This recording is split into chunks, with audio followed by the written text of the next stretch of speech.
Crushing and Screening Workshop. Three-phase one closed-circuit technological process is used for crushing and screening workshop. The ores flow to jaw crusher for coarse crushing by heavy-duty plate feeder with 500 mm feed sides.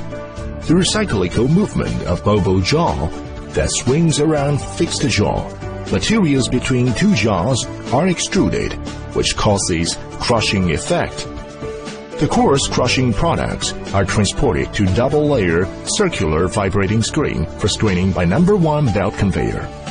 Mounted on the side plate of the screen box and driven by the motor through a V-belt, the vibrator rotates, generates centrifugal force, and drives the vibration of the screen box, which is the vibrating object with a motion likely circular movement trial. The materials on screen are transported to cone crusher for intermediate crushing by number 2 belt conveyor, and that of sub-layer are also transported to cone crusher for fine crushing by number 3 belt conveyor.